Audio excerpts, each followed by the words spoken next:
Кайсы маселелер болот? Чечкиле ошон үчүн сиздер отурасыздар да, анда ордуңарды бошотуп башкаларга бербейсиңерби анда? Чече турган жаштар келсин анда. Башка өлкөлөрдү карасак, чечүү жолдору кичине непопулярный методдор болуп атат да, непопулярный. Бул чектөө, ограничение.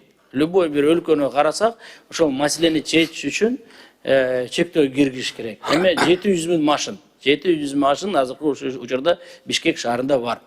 Баарыңарга маалым болгондой, вот сиз как раз дорожниксиз, 350 машинага Бишкек шаары 350 000 машинага ылайыктуу экен. 2 эсе көбөйдү машиналар. Хорошо, жарайт. Башка эмне кыласыздар? Мейли, эмне кылабыз? Башка биз коомдук транспортко приоритет беребиз. Мында коомдук биз айтып атабыз азыр. Чечпейт ал маселени дагы. Чечпейт. Тыгынды чече албайсыздар коомдук. 2000, 3000 киргизсеңер чечпейсиңер.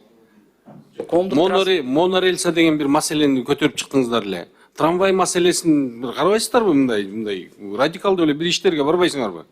Акча керек болсо алгыла, чечкиле мындай маселени. Эмне бул? Жүрө беребизби ушинтип эле?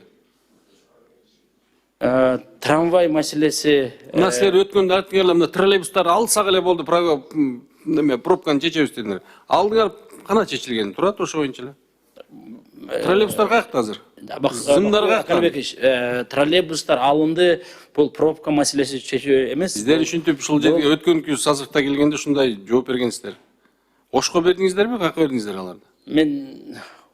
Мен бердим. Билбейм, сиздер тараптан келгенде. Мэрия, жок, бул троллейбустар биринчи уже эскирип калган, анан экинчи бизде таза асман деген программа бар экен.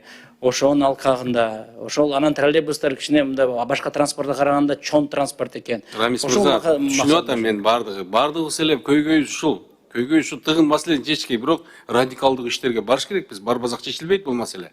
Кайсы маселелер болот? Чечкиле ошон үчүн сиздер отурасыздар да, анда ордуңарды бошотуп башкаларга бербейсиңерби анда? Чече турган жаштар келсин анда. Анда бүгүнкү ошол Акылбек Үсөнбекович келгенде ушундай тапшырма менен келип койгон. Мына 3 айда, 4 айда маселе чечилет, могу переезддердин баардыгын кылат. Мына Айбек Жунушалиев келди, чечет деген. Бирок чечилген жок бүгүнкү күндө деле.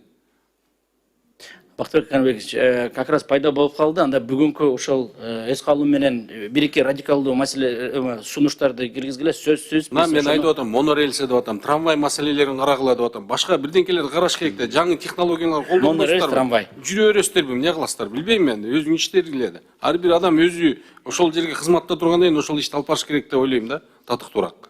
Бул биринчи маселе. Экинчи маселе мынакей. Чүй менен Алматинканын ар жагында ТЭЦтин алдында жол жабылып турат. 18 апрелде жабылган. Бүгүн 18 май. Туурабы? Bir ay болду ошол жер. 1 ай болду, 1 километрге жетпеген жол. Турат, 1 айда эмне кылып атасың? Эмне жумуш кылат 1 айда? Бүтүрбөйсүңөр. Мына Москвада 501 километрде 2 күндө эле бүтүрүп иштейт. Күнү-түн иштейт. 2 сменмен иштейт. Булар строительдер эртең менен саат 9-да келет. Кечинде 6-да кетип калат. Эмне жумуш бул? Бактыбек Канбекович, ошол сиз айткан Шабдан Баатыра көчөсүндө азыр биринчи теплосеть.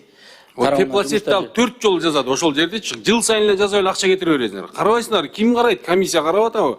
Жаңы трубаларды алып чыгып кайра коюп атат. 4 жол жазалды ошол жер. Ошол Шабдан Баатыра. Ошол Шабдан Баатыра. Алматинка 3 жол жазалды. Мына наконец-то жолун жасап бүттүңөр да. Бир караш керек да бул нерселерден. Шабдан Баатыра. Бул мамлекеттин акчасы да.